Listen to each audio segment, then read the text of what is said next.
listening to Range Minded from Independence Indoor Shooting. Before we get started, make sure you check us out on Facebook and Instagram, both at Range Minded Podcast. And if you like what we're doing, make sure you leave us some feedback and make sure you share us with everybody you know. This is episode 53, where we talk about some current events that are going on across the country, and we discuss the future of the Range Minded Podcast. Don't worry, we aren't going anywhere. As always, thanks for listening, and we hope you enjoy episode number 53, The State of the Range Minded Podcast. Hello, and welcome to Range Minded from Independence Indoor Shooting. My name is Mark Long, and I am joined by... the one and only Steve Zimmerman. There we go. He's real quick on the uptake still. I don't know if do they really need my last name? If they don't know who I am by now, there's a problem. Yeah, that's true. After a year of episodes. Or they just don't care. Or they just don't care. Or they maybe you're the only Steve they know. Or they're just been trying so long to forget me that... Oh, but Steve, you're unforgettable. Oh, gee. Well, before we get too sappy today, we might as well jump right into what we're going to talk about. We're going to cover some current events first and then talk about the future of the podcast, because if you listen to the last episode, we talked about having done the podcast for a whole year. And I can't believe it. I know, and all the ups and downs that have come with it. It's been a hell of a ride, but I think we've got some cool stuff coming down the pipe as well. So I hope so. Hopefully it's something that keeps people entertained and excited, that kind of thing. Yeah. And I should mention, you can always interact with us at facebook.com/rangemindedpodcast, instagram.com rangemindedpodcast, or you can just send us an email, podcast@iishooting.com. We do respond to that quite well. So make sure our Instagram's kind of... we haven't had a lot of time to work with the Instagram yet, so be patient. But yeah, definitely jump on Facebook and give us a shout. Yeah, exactly. We do this podcast, not only to entertain ourselves, but also to help inform and educate you as well. So we want you to be a part of this podcast as much as anything else. So absolutely. Yeah. So make sure you connect with us there. But we're going to talk about some current events first, because it's been a big week in the world of firearms, both in Idaho and in my home state of Illinois. And it's been good. It's not like bad news. It's great news. Right. Steve was all, you've been all gloom and doom and all this stuff the last year. So maybe I don't think I'm gloom and doom. I think I'm a little bit more of a realist, but maybe not everybody else sees it the same way I do. So maybe I'm just a hopeless optimist. Maybe that's what it is. There's nothing wrong with that. No, I guess everybody needs dreamers. We balance each other out this way.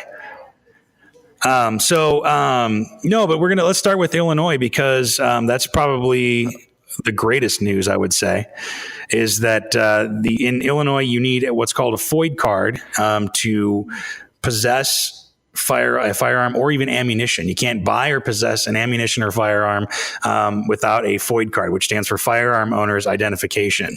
And this is something you have experience with, right? Oh yeah, I got a FOID card when I was 24, I think 23, 24. And, you have to fill out all this paperwork. You have to go get a headshot at like a Walgreens or whatever, like you would at, for a passport or something. Send that in. They do a background check, and they say that it's supposed to take up to 30 days maximum for a yes or a no response, because they do a NICS check and all that kind of stuff. Just like buying a firearm, they do a background check. Sure. But I imagine it's probably even a little bit more in depth. And honestly, sorry, by way of just me thinking, a lot of people think when you just buy a gun, it's just the one NICS check, but there are states like you had to go through for your FOID card that do a state background check, which is definitely more in depth than what the minimum is required for buying a firearm. So it's interesting and not uncommon that a second background check takes place. Yeah. And this also, just so everybody knows, does not count as a concealed carry card too. You're going to have to do something completely separate to do that. But you have to fill out an application. You have to, send in, I think, a copy of your birth certificate and a bunch of stuff. You got to prove you're you. Yeah, you have to prove you're you, and you have to pay a fee. Of course. Because A, it's Illinois, and B, it's Illinois. So I'm actually trying to figure out what the fee is, because that is the whole crux of the argument in this court case in Illinois, which is in the going to be heard in the Illinois Supreme Court shortly. But there was basically, and I don't know what the terminology of this is going to happen, but just that it's actually getting challenged is fantastic. Yeah, the FOID card thing has been in Illinois for almost 50 years, believe it or actually no, over 50 years, since I believe it said 1968 in my research. Well, I had no idea it was that old. It's been that far as you need to get a firearm owner's ID card. And it's one of only 4 states in the union where you need any kind of ID card to register, to like own a handgun or own any kind of firearm or ammunition. So the others being, this will surprise you, it's Hawaii, Massachusetts, and New Jersey. I'm surprised California's not in there. Yeah, believe it or not, they don't have any kind of ID card. And here's what's amazing is because those are such high gun control areas, their crime rate is extremely low. Oh, yeah, completely. Because Chicago doesn't have any crime or any kind of gang violence issues. Same thing with California. The only problem that they had was back in the 20s and 30s with the gangsters, and that's when you could just buy a gun from Sears. Right, you could buy a Thompson straight off the back wall. Man, how great would that be? I'm sure glad they fixed that. But yeah, you have to pay $10 to get a FOID card. And like I said, it's cheaper than I thought. Right. I think it's been the same for a while. But the fact that you have to pay to exercise a constitutional right is the crux of this court case that's now going up against the Illinois Supreme Court. And to answer your question as to where it would go, if it gets appealed from here, would actually go directly to the U.S. Supreme Court. So this is a big deal. So it's going to go all the way up, huh? It could, because if once the Illinois Supreme Court hears this, and if somebody wants to appeal, it'll go before the U.S. Supreme Court, and then they'll say if they want to hear it or not. But, and it'll definitely get appealed. I mean, it's definitely going to go there. Yeah, anyways. It'll go there either way. But the way that this whole thing came about was there was a woman who had a clean record. She had owned a single-shot bolt-action rifle in .22 caliber for personal protection in her home. That's literally where this all started. She doesn't have a FOID card, but she was eligible to have one. And in the Illinois Circuit Court in Hoyt County, Illinois, which I'm not sure where that is. But anyway, the judge ruled. It sounds like it's at least in a more conservative part of Illinois. Just because of the name? No, just because they're actually letting her, get this far in the case. Yeah, that's true. Let's see. I'm going to look it up. I don't know where it is. It's I'm guaranteeing you it's not anywhere near Chicago. It's kind of in between, halfway between Louisville, Kentucky and St. Louis, Missouri, right there in the middle, southeast Illinois. So that kind of makes sense why that's circuit court. Far more conservative. Yeah, exactly. But so anyway, the judge ruled that requiring a license and charging a fee or a tax to exercise a constitutional right in the home is unconstitutional. America. F yeah. And the thing is that that's really true. I mean, just like having a voter ID card. I mean, a lot of people have been trying to get voter identification cards, but those cost money to make, and that's I think why they charge a fee, for a FOID card, because it does cost the state money. I mean, it's not like they're trying to keep people down or anything like that. I mean, $10. If it were like $150, I might change my tune and be like, well, then you're kind of disempowering, people of meager means. Right. But still, I mean, you're still charged. It's the principle of the matter. It doesn't matter whether you're charging $10 or $10,000, Absolutely. So either way, it's ridiculous. Yeah, I mean, it's pretty simple. And he talked to me. Actually, the judge actually brought up the phrase "will not be" or "shall not be" infringed, because not only is that in the U.S. Constitution, but it's also in the Illinois Constitution as well. So it's a state and a federal thing. So that's been that's pretty interesting. And I mean, if it does go to the Supreme Court, it would, and they declared those, unconstitutional, then Massachusetts, New Jersey, Hawaii, and Illinois would be the fourth one. Those other 3 states would probably have to end up doing away with their firearm identification cards. I would think they'd have to forfeit them. Yeah. Yeah, exactly. And I was looking up. Massachusetts. I just kind of picked one. But in order to get a resident firearms license in Massachusetts, you need a resident firearms application, the required application fee, which is not specified, a Massachusetts basic firearms safety course certificate, and a form of identification, as well as a proof of residence. So in Massachusetts, you don't need to take a safety course in Illinois. You just have to apply for the FOID card. But in Massachusetts, you basically have to be a firearms instructor. Yeah, it's all done. You have to take a safety course, and I mean, safety courses. There's nothing aren't wrong free. with the safety. Yeah, and I can understand that. Not that I disagree with the safety part of it, Sure. but just because they are financially regulating a right, that's a problem. Right, and I understand. I mean, we, talk about safety and education and advocate all the safety courses and all the education you can get when it comes to firearms. But, when it comes down to your basic right to defend yourself and to defend your home and all that, I mean, it's in the Constitution, whether you like it or not, and you can't infringe on those rights. It's just, and unfortunately that line gets blurred and pushed around so much, even by gun owners. Because, and we'll talk about this on later, but it's just ridiculous. Yeah. Oh, and okay. So I did look up the Massachusetts firearms identification card. Guess how much it is? Massachusetts, $150. Pretty close, $100. Wow. Just to own a firearm. Kind of frustrating. Why do you people live in Massachusetts? Well, I hear it's beautiful. Actually, no. There. I'm sure Massachusetts is awesome. Why don't you fight for your rights? Yeah, that's kind of what. Don't they remember their roots? That whole Boston Harbor thing. Yeah, the Boston Tea Party. Yeah. Yeah. So ridiculous. Well, I mean, I kind of hope this thing does go to the Supreme Court, and then that will, maybe they'll take the case and they'll strike that down. And hopefully there's enough support in the Supreme Court. I'm really not too confident. You saw in that, if you follow the bump stock ban, who was it? Now I can't remember. He just escaped my name. The Supreme Court justice said, no, we're not reviewing bump stocks. Yeah, they're not doing it. The GOA, I think it was the GOA. Or they had filed an injunction. Yeah, they asked for a stay and asked for an injunction and then all this kind of stuff. And unfortunately, that one's going by the wayside. Although it's been kind of funny. Have you heard that nobody has turned in their bump stocks? Well, it's amazing the amount of boating accidents that's happened over the last few weeks. I know. It's just like New Zealand, right? Once they said, "Oh no, all firearms are illegal," they had 36 people turn in guns.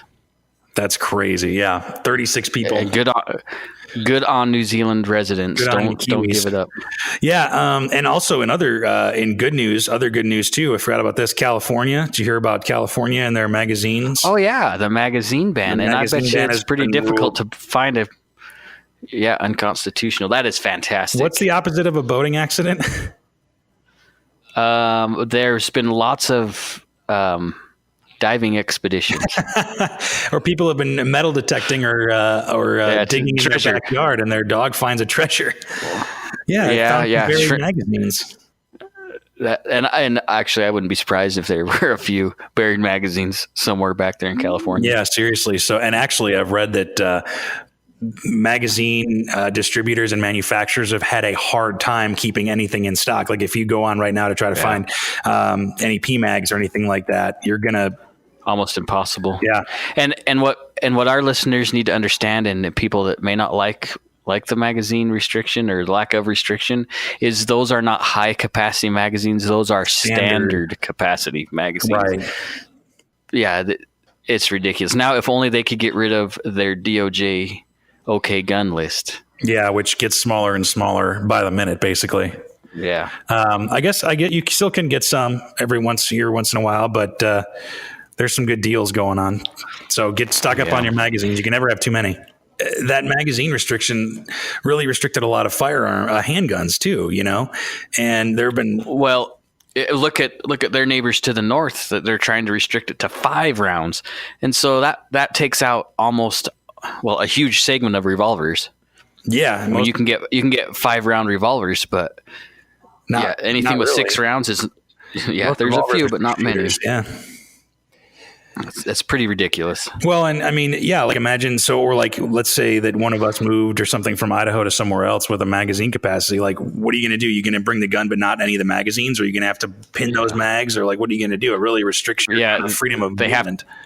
They have to be permanently changed or destroyed, or just don't bring them. And there have been, I mean, a lot of cases where there have been, defensive gun uses where people have fired defensively way more than 5, even way more than 10 rounds. And that's exactly where that came from. Why the judge heard this case is because there was a gal that got into a gunfight, and well, they showed, I shouldn't say gunfight, a defensive gun use, and the pro side of the magazine, restriction getting taken away showed that, hey, if she wouldn't have had these extra 5 rounds, she would have been dead. And then they also pointed to a whole bunch of instances where people died because they ran out of ammo in defensive gun use. Yep. And so it was a pretty obvious statement, I guess, for the judge to say, there's no more restriction. This is stupid. Yeah, and I think technically they ruled the quote unquote high capacity, but standard capacity magazines as arms themselves, and you can't restrict those. So yeah, he cited them under Heller, so common use, which is great because that will be used as a case or a basis for lots of other firearm cases, I think. Right. Like eventually I'm hoping that's a nail in the coffin for any kind of assault weapons ban, because,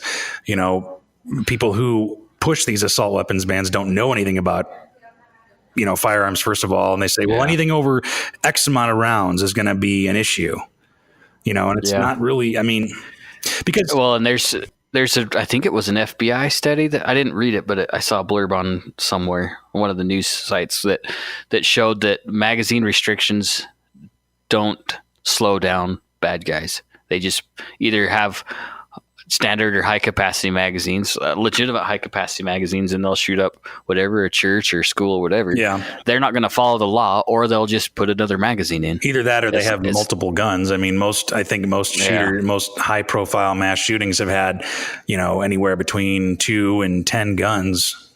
And that's the thing. It's unfortunately, you have to think about it this way, but if you're going to go shoot a place up, and you're not aiming on getting out of there, you're not going to leave alive. Is it really going to matter if you're going to have 1 gun or 10 guns or 20? You know what I mean?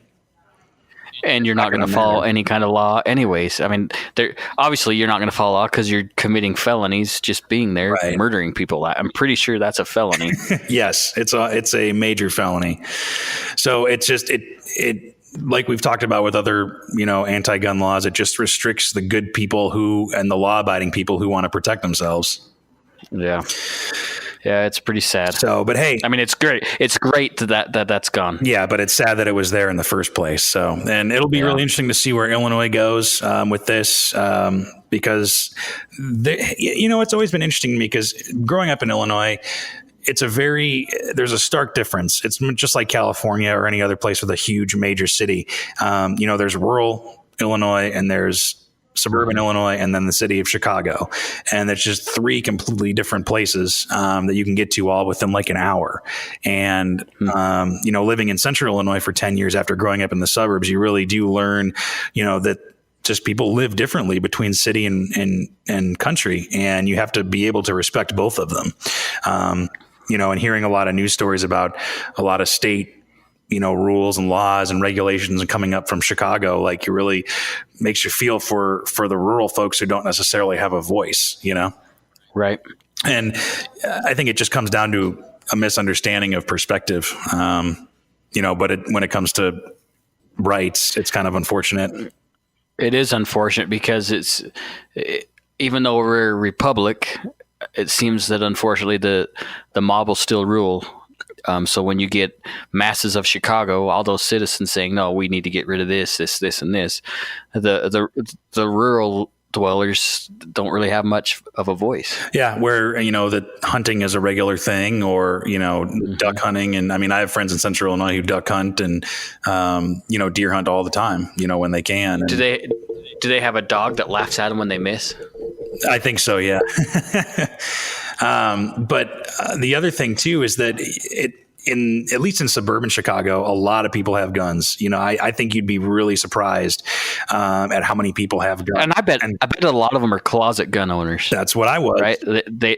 They don't say anything because they just don't know how other people are gonna react. Which is I think it's unfortunate, honestly. It is, but you never know, and then you get looked at funny by people, or you get God forbid now with red flag laws that are creeping in slowly but surely. I mean, you could just anybody could just be like, hey, well, he got really mad at me and he's got guns and now he should take his guns away. You know what I mean? I was gonna say it's pretty amazing what's going down. And honestly, speaking of red flag laws, I don't know if you want to change gears a little bit, but this is something I didn't talk to you about earlier today. So I sent the NRA and the ILA a pretty scathing email. Really? Probably about a week ago. I was just fed up with how they participated in the bump stock ban, because they did participate in the bump stock ban. That you can thank the NRA for a lot of the legislation that President Trump, or at least the information that President Trump used to sign that order, that was supported by the NRA, and that pisses me off. A lot of people are really turned off by the NRA right now. Oh yeah, and then I referenced that, and I also referenced the red flag laws. There we go. They're even hard. That it sounds like, that they're apparently backing. Now I say apparently because of the email I got back from the IRA, saying that, hey, this is completely misunderstood.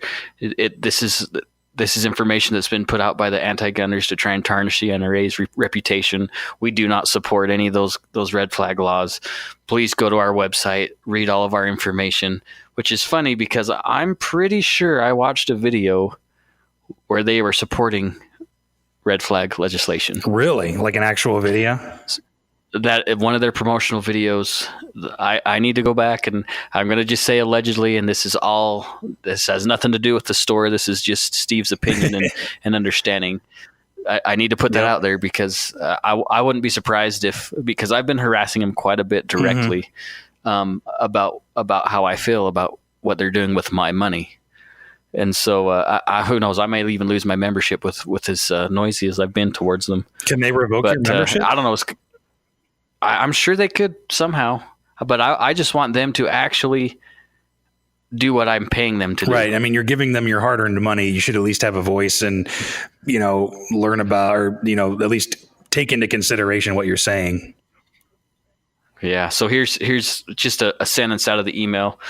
Actually, I'll read 2 sentences here. Many of the individuals mischaracterizing our position are using misinformation to simply attack the NRA. And then they say a simple search on our website provides clarity with the position. And we can even provide the link in the Facebook page if you guys are interested in looking it up. Yeah. But it's kind of interesting. I feel kind of bad now for chastising them, but then in a way I don't, because some of the stuff I know that they're doing, and maybe now they're backpedaling, and maybe now they're finally getting enough members saying, hey, this is BS. Yeah. We're paying you to represent us, to be our voice, and you're the largest civil rights organization in the United States. Pay attention to your members. Yeah, and listen to what your constituency is saying, because, I mean, you look at people like Gun Owners of America and the Firearms Policy Coalition they were immediately filing, lawsuits and appealing and asking for every chance they could get, for Gun Owners of America. They are amazing. Like, they are on top of it. They've got a series of lawsuits already ready to go. Oh, Siri. I didn't say Siri, you stupid phone. They're one step ahead of all the lawsuits that are going on. They've already got stuff ready to go, where it seems like the NRA is just worried about being this behemoth,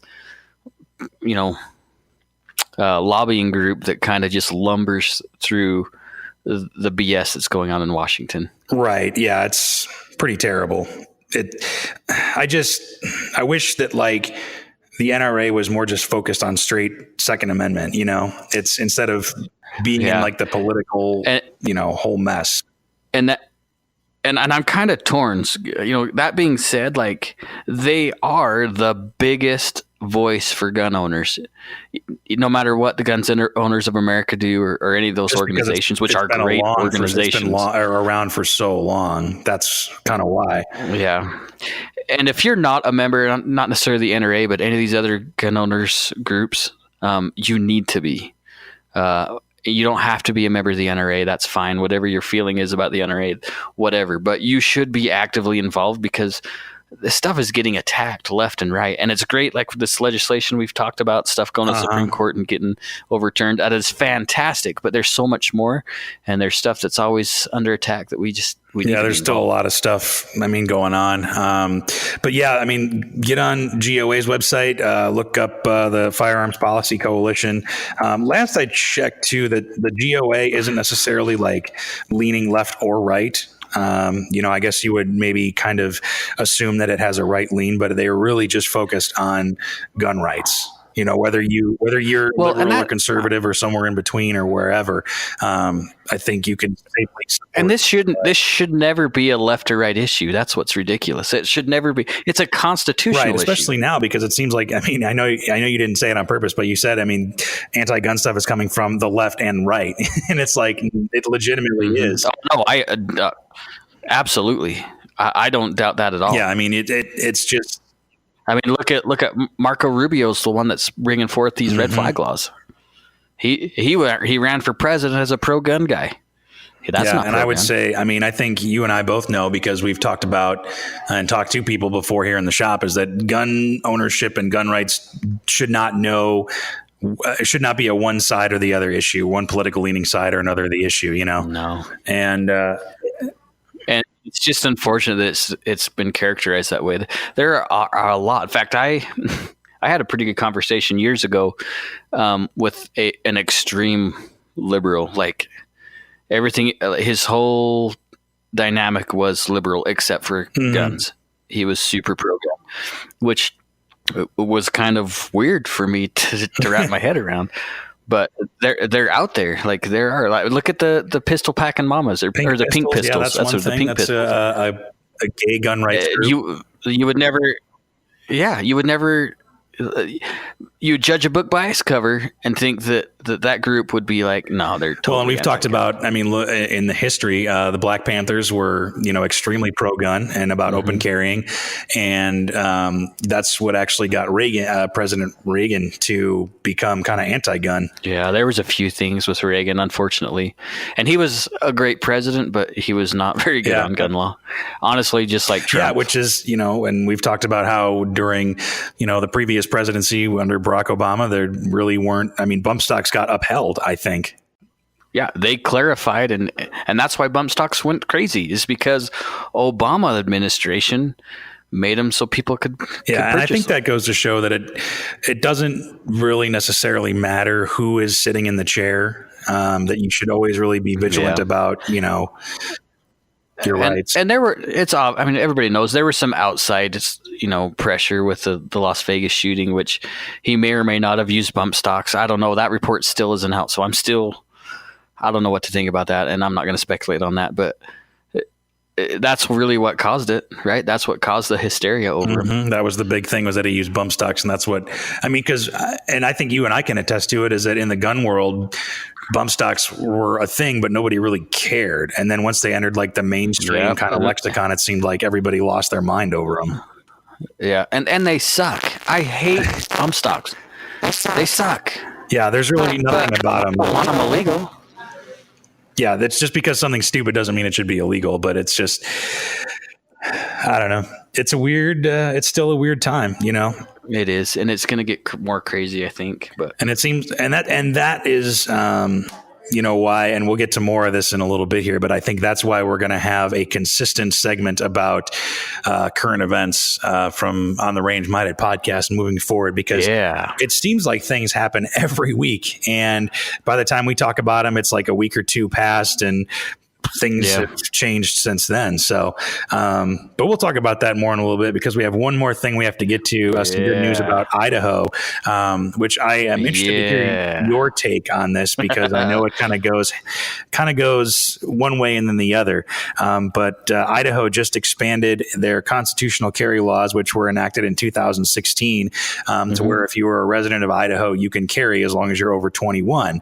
Well, now they just codified it into law that you can constitutionally carry in cities without a permit as long as you're 18.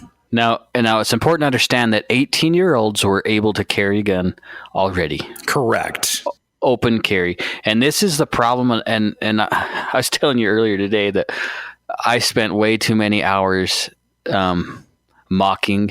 I shouldn't say mocking, but correcting people on Local News 8. I'm going to throw out their Facebook page. It's the news page over here on this side of the state.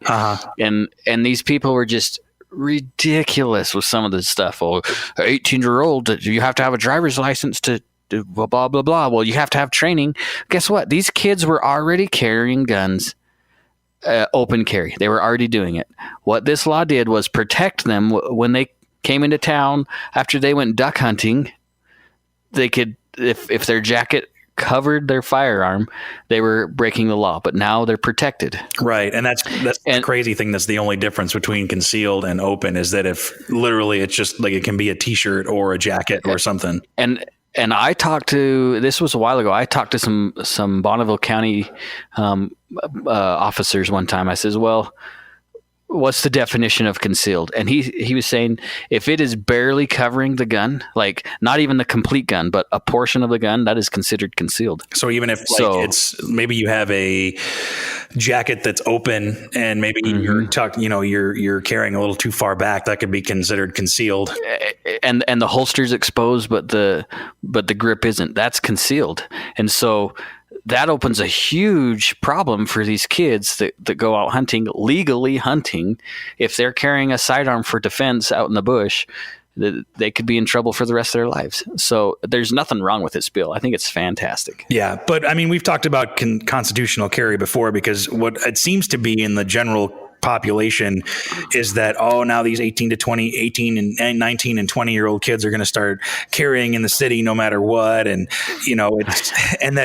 they're all, upset and hormonally charged or angry or whatever, and they're too young. Well, and that's what's so stupid. If they're hood rats, they're already be carrying a gun anyways.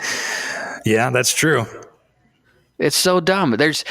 Now they're legally carrying a gun. Yeah, I guess you're right, but they're not legal to carry a gun by law, but they're still carrying it concealed. It's just protecting the good guys. That's all it's doing. Right, because it was, and literally, I mean, what they were talking about was it was a confusing part of the bill of the law that was enacted in 2016. It was just kind of a little wrinkle and they just cleared it up, but and I thought it was interesting that it was sponsored. The bill was actually sponsored by two women, believe it or not. Yeah. This is Christy Zito. She is awesome. Yeah. So a huge shout out to her. We follow each other on Facebook, but I don't know if she ever listens to the podcast, but she's awesome. She's somebody we don't ever want to lose. Yeah. Her and Julianne Young from Blackfoot They both sponsored this bill, and they said that, it's simple because the whole point of it is to simplify a confusing statute, and it's the Idaho way, because the Idahoan brand is one of a strong, independent people who are not afraid to take personal responsibility for their own lives.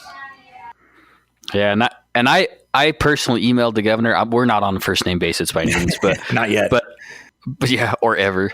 But I emailed him, please sign this into bill, and my signature had nothing to do with him signing the bill. Nothing at all. But I felt like, hey, I want to speak my mind, and this needs to happen. The other thing is people need to understand too is 18-year-olds still can't buy a handgun. Right. They can't buy a lower receiver. But if with parents' permission, they can carry the gun. They can't buy the ammo, but with parents' permission, they can have mom and dad buy the ammo, put the ammo in the magazine, and they can carry the gun. Right. And then most of it, like you said, is more for hunting purposes, which you'd think that Idaho would mostly kind of understand. One interesting thing I read that the chief of police, the Boise Police Department, was against it. Oh, I scathed them on the internet too. Really? Yeah, it's pretty sad. So watch out if you're on Facebook and you're anti-gun. Steve's going to come after you. Hell yeah, I'll find you and I will keyboard the hell out of you. Yeah, internet ninja over here. So, but yeah, I just thought that was kind of interesting. Shout outs to Christy Zito and Julianne Young on sponsoring to have that fixed up, and it's making sure that people don't get in trouble that are law-abiding people. Yeah, and honestly, we have a great group of legislators in the state right now.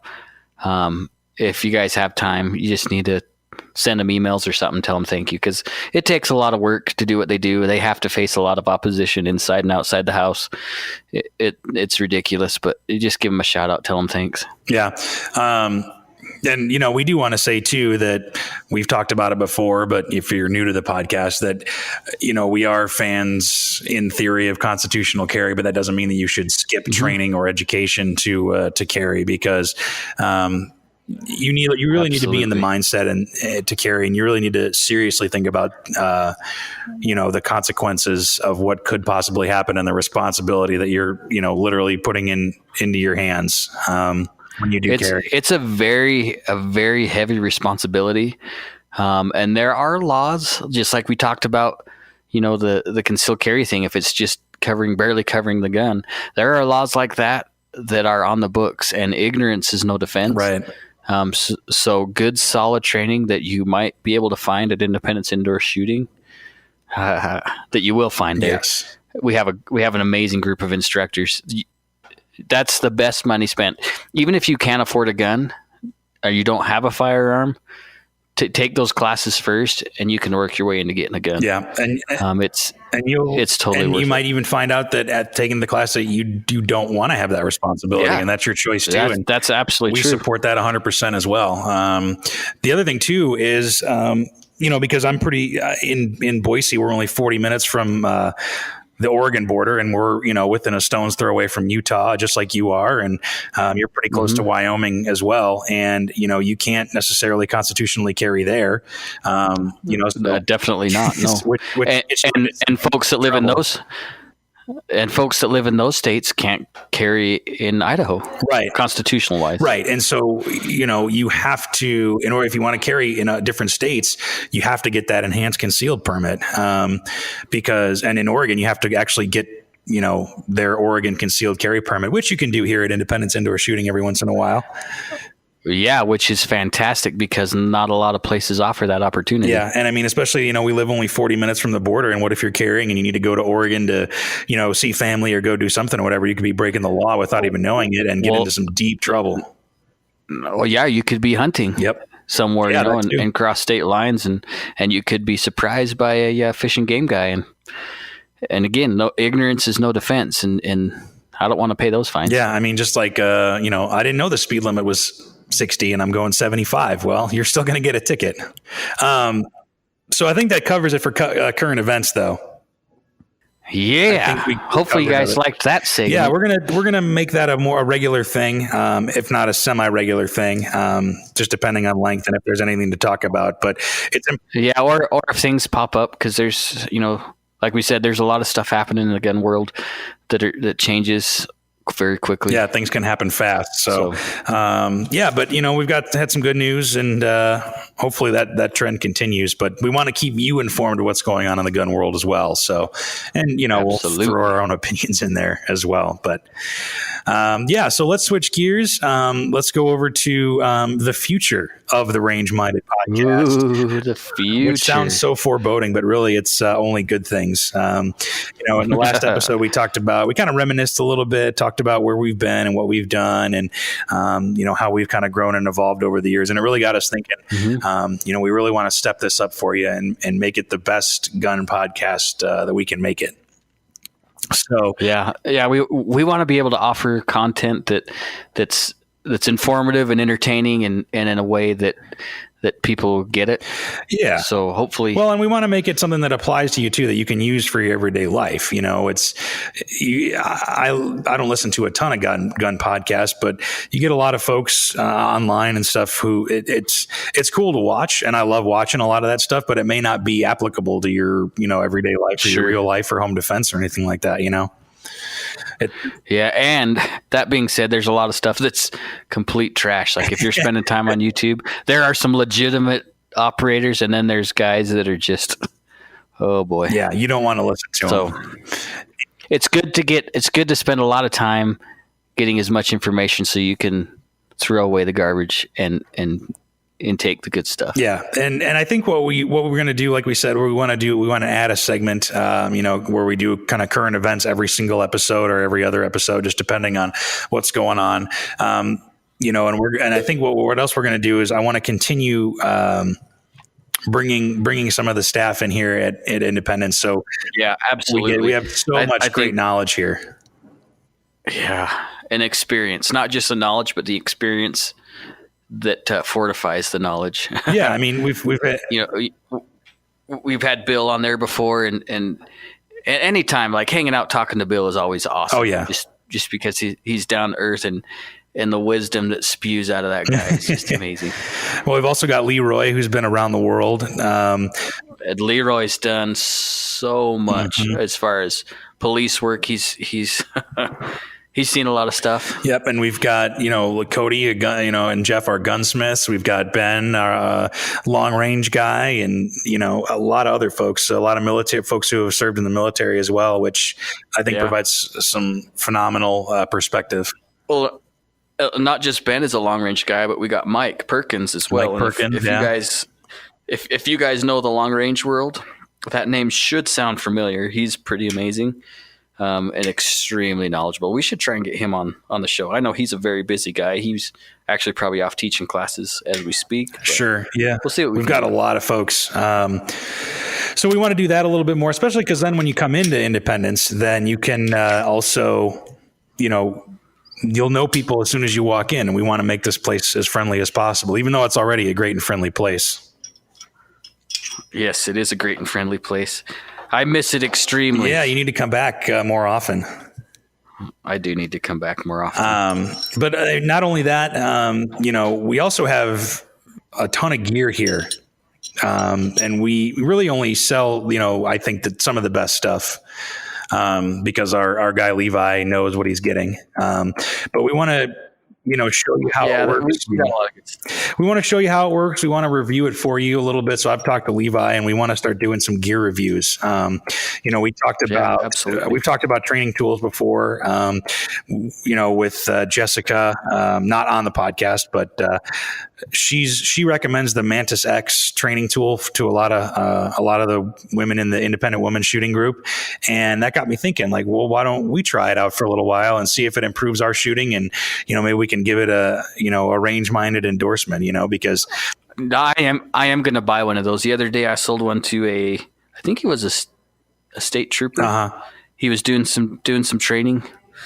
He might have been something even more than that, because he had to do some in-depth training with some guys, is all he said, but it was some official training.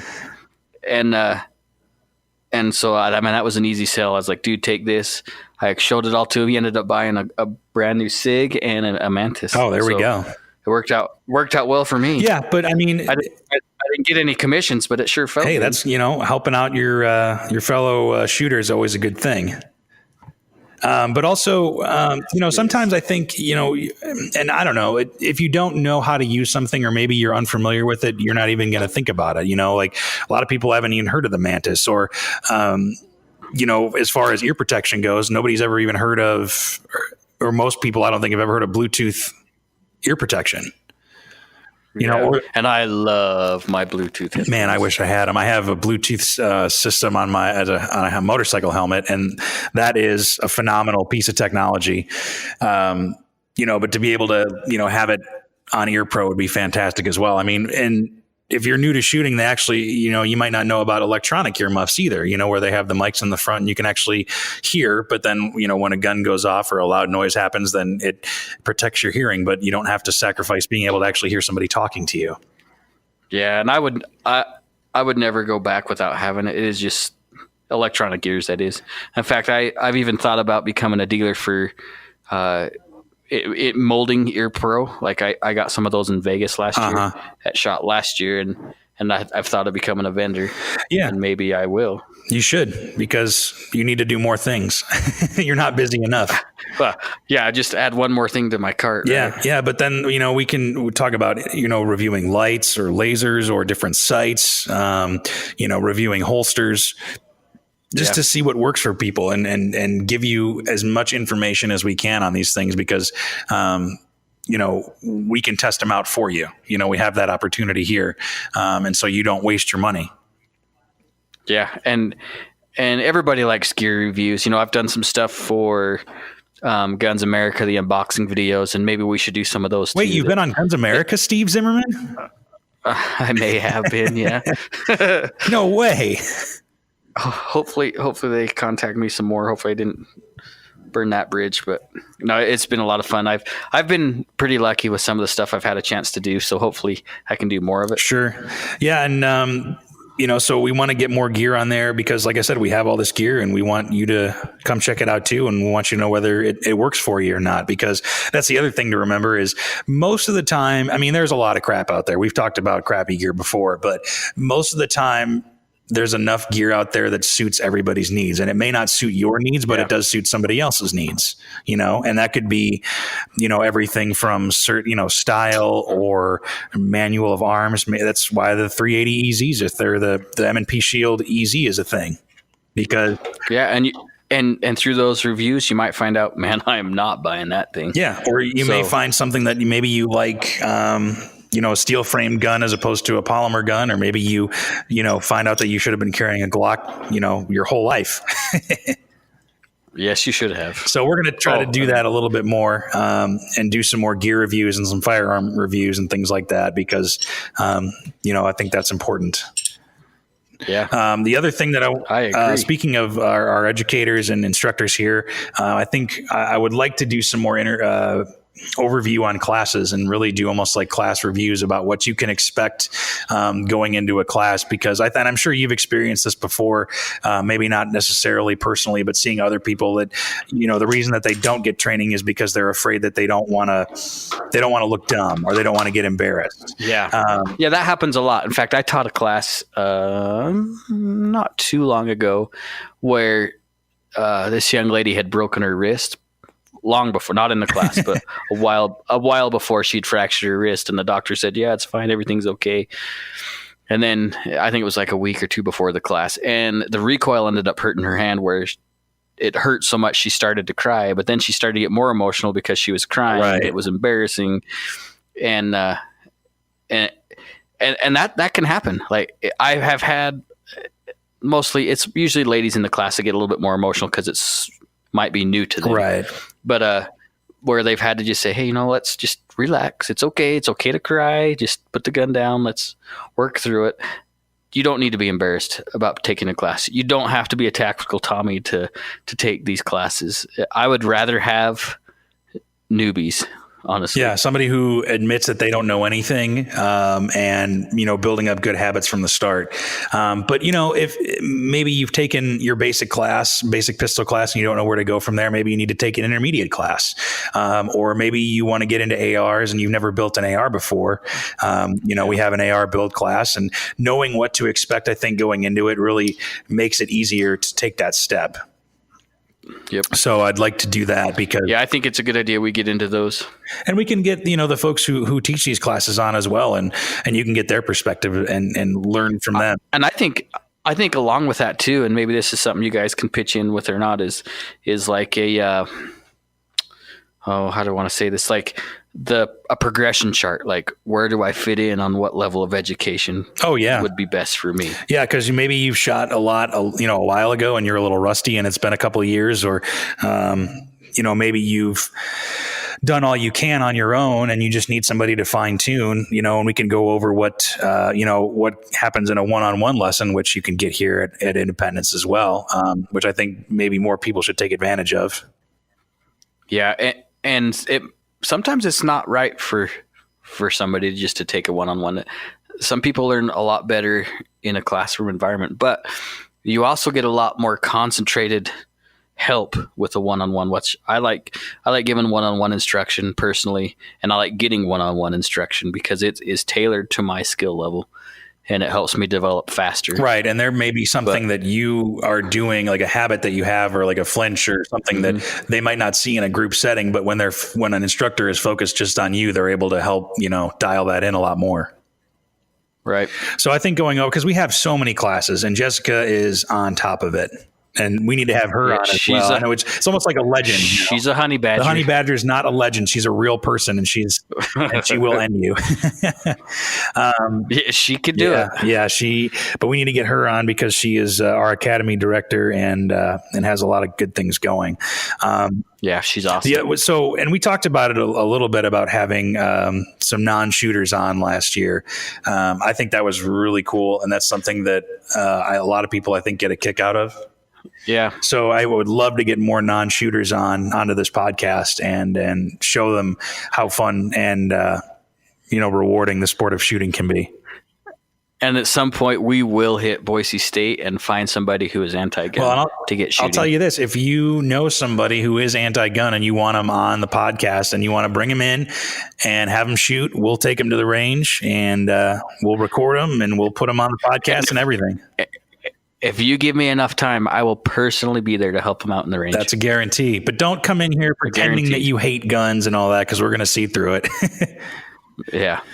So yeah, we'll know. Yeah, we'll know. But having a family member come on and shoot an AR-15 for the first time and to be able to change her mind and bring that knowledge back to Chicago was really rewarding for me. And in my time in Idaho, I've become more open with sharing my love for the sport of shooting. And it's funny because, I was, like you said earlier, I was a closet gun owner in Illinois, and people here are just a lot more open about it and just, oh yeah, you're a gun guy, right? Yeah, but I don't broadcast. And they go, oh, okay, whatever. I think there might be that perception of people who tout it all the time or open carry in an obnoxious fashion. And hopefully that's not me. I don't think so. You're just annoying anyway. Gotcha. I agree. But I want to be that person that breaks the mold that people have put gun owners into. And that's why, we talked about closet gun owners a little bit. That's why it kind of it hurts in a way. Like, we should be proud that we're gun owners, and we should be respectful, not ridiculous about it.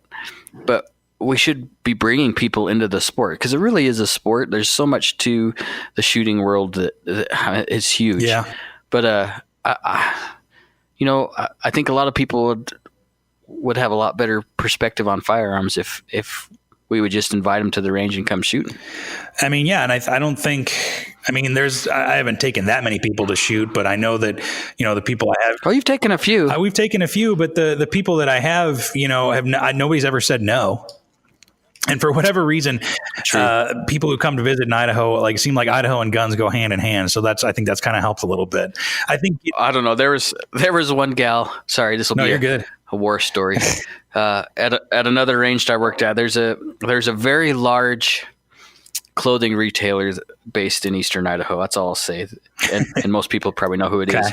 But they decided to have a corporate event at this range that I worked at here in Idaho Falls. And this gal from overseas came and she was from Europe. Uh-huh. And there was only a few gals there shooting. Most of them are the guys that they have, they have sponsored people and sure. Then high level sales folks that come over and to shoot in the range. Anyway, I tried to get her out on the range and she was so disgusted. You Americans, you love your guns too much. I will never go in there. This is terrible. Like, she was just a bitter taste in her mouth. And I tried so hard just to even shoot a 22. I am not going in there. No, I am not touching a gun. That's so crazy. It was actually kind of fun. Then I realized that I was probably pissing her off, so I let her be. But it would have been cool to get her out there shoot, because I know she would have changed her mind. Oh, I'm sure. Yeah, 100%. That's just so I've never experienced that. I mean, it'll be next week's episode after this one, but we bring in a new shooter and he has never shot a gun before. And at the end of it, we're shooting a full auto AR-15, and it's just, and he's loving it. Yeah. And that's, I think, one of the things I love about Idaho is that when I first came here and I walked into a gun store and I go, oh wait, those are silencers. And it the Illinois kicked in, was like, those are illegal. You can't own those, because you can't own those. You can't own SBRs. You can't own full auto in Illinois at all. And it was like, whoa, like you can just buy silencers here. And then you walk into Independence and we've got a wall of full auto stuff. And, you see the 1919 and the M60 and the all that. And it's like, and once you realize and actually experience, like the full auto or the silencer or whatever, it's like, it's just the same as shooting. It's just arguably a lot more fun. Improved. Yeah. It's an elevated experience. So yeah. And that's what I'm saying. There's just so much to the shooting community. And there's recoil. There's people that love recoil. There's people that hate recoil. And I can totally understand that. And, but just spend some time behind a firearm and, well, that's preaching to the choir, I understand, but get your friends behind a firearm so they can experience and maybe even be part of the movement of getting all of our rights back where they belong. And I think that's, going to the root of why we started the podcast in the first place, was to educate, to bust myths and misconceptions about firearms and firearm owners. And to really bring more people into the sport of shooting and almost kind of demystify it, because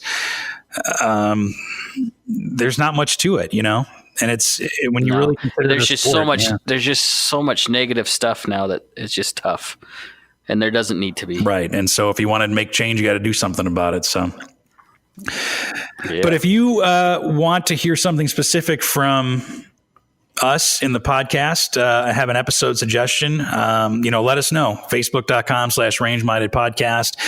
DM us, Instagram, range-minded podcast, or send us an email, podcast@iishooting.com.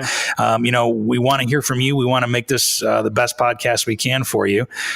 So don't hesitate to reach out to us. The other thing we want to make sure we get, I was just thinking about this, is we're definitely going to get more guests over the next few months. We really want to get representatives from certain products or somebody that's pretty awesome to have on to that you'll be able to learn from, not just us two clowns. Yeah. We've talked about our rotating third chair, and I think we're going to keep it that way for a while, because having all different kinds of perspectives from all over the gun world is a great thing. Yeah, but not just that, like product reps, you know what I mean? Yeah. So we did, we'll have Mr. Hoffer, Nick Hoffer will be on again. He was a lot of fun. We'll have him. We're going to learn how to make custom Kydex holsters from the man, the myth, the legend himself. If you have listened to our live episode from the Independence Indoor Shooting Expo from a couple weeks ago, we interviewed a ton of people, and we're going to try to keep doing that some more, just have more guests on, and don't be surprised if some of those guys make it on the formal podcast. So that would, exactly. And sit down with Steve and Jason, and we need to have Travis on again from Maxim. We kind of messed up his well, that's going to be difficult. He just moved. Oh, that's right. So yeah, Maxim moved him over. I can't remember where they're from. Wisconsin. Is that where it was from? Minnesota, I think, because he was talking about Minnesota. Yeah, that's right. It's very cold there. Yeah. So, but we can there's a few other folks we know from Maxim that will be happy to come on. One or two. And talk. And we need to do a silencers episode still. Haven't done that yet. Yep. So that's true. We were billing that episode from the beginning, right? Yeah. The long-awaited silencers episode. It's just been so quiet. We've kind of forgot about it. Hey, if you're in the gun industry too, and you listen to us and you want to be on the podcast, we're happy to have you on as well. So make sure you message us there. Like I said, we just want to make it the best podcast. I think, after a year, we've learned a lot. And we first of all, thank you for sticking with us. If you've been with us since the beginning, that's 52 hours of us. Jeez, I don't even want to hear that. Yeah, get people more involved. Share the podcast. That does help us out a lot. And honestly, I think it'd be a great first step if somebody who somebody you're trying to convince to take to the range or maybe get into the gun world a little bit, share the podcast with them. And I think that would, there are a couple great episodes for new shooters. And we're happy to revisit those and re-release them. And maybe we should update ourselves a little bit. We could. But watch out, because the next 52 episodes are going to be pretty kick-ass, I'm hoping. Woohoo! And I think we'll be able to even throw some video links into some of the stuff we're doing. Yeah, we could do that as well. So we'll keep an eye. Maybe set up a YouTube's channel. Yeah, that'd be great. Like that. So keep an eye out for all the cool stuff, and please help us make the podcast better. We really appreciate it. So, but we'll leave it at that for now. I think, Steve, what do you think? Okay. Yeah, I think we're good. Yeah. So next week is comment, like, share, all that jive. I'm sorry. It says comment, like, and share. Yes, do all that good stuff. I've pumped the social media enough. But next week, make sure you tune in, because we've got a guy who's never shot before. A friend of mine who has never shot. He shot a BB gun. That was his only thing. And we got him to shoot. Yeah, full auto. It's awesome. We got him to shoot full auto. We'll share some of that on the Facebook next week when we get that done. So thanks for listening, and we'll talk to you next time. All right. Thanks, guys. Thanks. Be safe. Bye. Thanks for listening to Range Minded. Find us online at Range Minded Podcast on Facebook, or send us an email at podcast@iishooting.com. We're always happy to get feedback, episode suggestions, whatever you want to send us, really. And be sure to subscribe to us on Apple Podcasts, Google Podcasts, Stitcher, and pretty much wherever else you get your podcasts from. Thanks for listening, and we'll see you next time.